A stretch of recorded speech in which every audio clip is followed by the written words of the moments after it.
What is good, guys? Welcome to a highly requested battery drain test video featuring the P20 Pro and the P20, iPhone 8 Plus, Xperia XZ2, a phone we've never featured before on these tests, and of course the S9 Plus.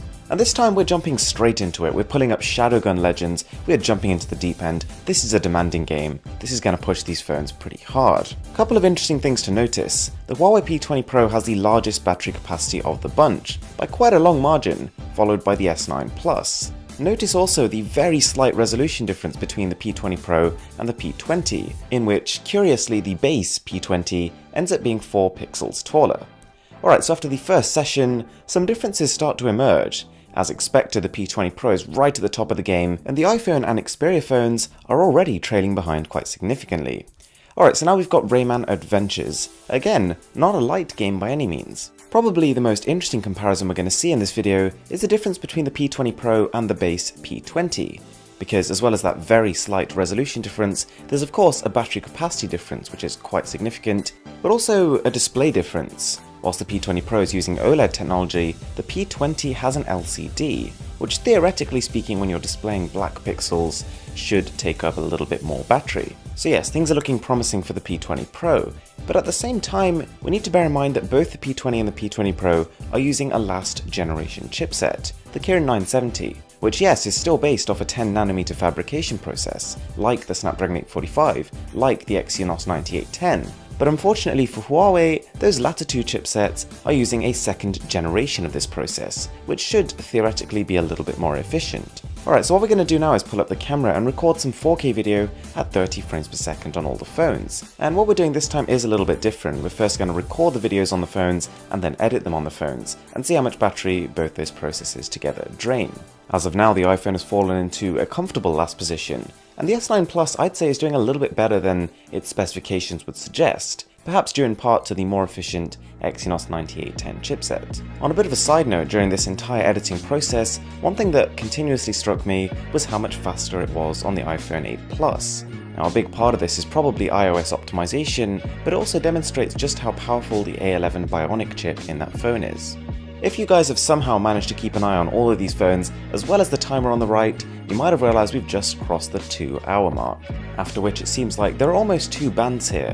There's the upper band with the P20 Pro and the S9 Plus, both of which I would say are performing remarkably, and then the lower band with the P20, 8 Plus and the XZ2, which I'm going to say are not performing too great. There is almost a 15 percentage point difference between the P20 Pro and the P20 already, so whilst it is easy to assume that both the Huawei phones should have similar levels of battery life, that seems to be far from true. Even though the iPhone has been sitting in last place for some time now, compared to the P20 and the XZ2, its efficiency seems to be much higher. Its raw capacity is much less than those two phones, but in terms of the remaining battery life, it's very much trading blows. It's in the same band as those two devices. Alright, time to switch things up. We're now moving to Afterpulse Elite Army, which is a game that a surprisingly few number of people know of given it's been around for about 2 years, and it's pretty much the best looking game I think on a mobile device. And it's recently been updated with super high resolution textures and even more advanced lighting effects, which on one hand makes it look great, but also makes it really demanding and great for a battery test. After the next round of checking, it seems like the P20 and the iPhone 8 Plus have hit the 30s.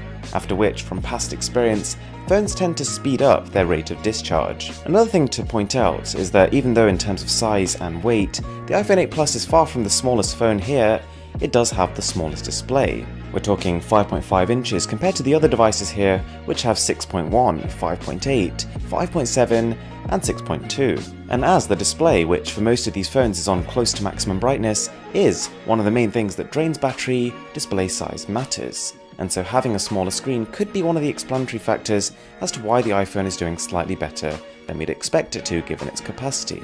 We've now run a couple of Antutu benchmarks which, as expected in typical Antutu fashion, has accelerated the battery drain process. So we're going to run it a couple more times, and I don't think it's going to be long before these phones start hitting single figures.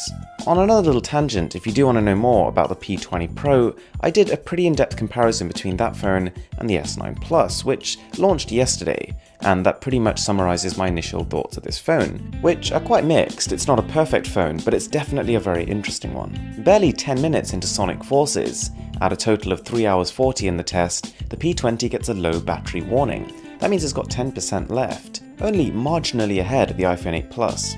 And amidst the falling figures of the middle three phones, you might have realized the impressive ones of the S9 Plus. This has managed to keep almost complete parity with the P20 Pro, at least so far, even though it's got 500 mAh less of battery capacity. Now this could in part be explained by a slightly lower resolution display, and also a more efficient chipset. But even then, this is kind of a surprising result. And speaking of surprising results, the P20 somehow amongst this managed to finish before the iPhone 8 Plus. That's not great. Alright, so we've already had a couple of surprises, but we still don't know what's going to happen between the S9 Plus and the P20 Pro. So what we're going to do is skip ahead, wait till all the batteries have finished draining, and here are the results. So as you know, the P20 bottled it first, and it scored a time of 3 hours 59 minutes. Pretty underwhelming, but somewhat explained by its inefficient LCD panel and last generation chipset. This was followed by the iPhone 8 Plus at 4 hours 13. Kind of what we expected given its specification, but again, not particularly impressive. The unusual looking Xperia XZ2 only stuck in a little bit longer, scoring 4 hours 21. But this is starting to move into what I would say is acceptable territory for battery life. And this was succeeded by the Galaxy S9 Plus, which was leaps and bounds ahead, lasting almost exactly 5 hours. And as expected towards the end, the S9 Plus did start to drain quite a bit faster than the P20 Pro, which left that, the king, at 5 hours and 16 minutes. So towards the end, these two phones really did start to diverge, and the P20 Pro is the clear battery drain winner. Alright guys, as I said, if you haven't already seen our comparison between the P20 Pro and the S9 Plus, go check that out. I'm going to leave it as a card above. If you're new to the channel, it would mean a lot to me if you could smash the subscribe button down below. And with that being said, my name is Aaron, this is Mr. Who's the Boss, and I'm signing out.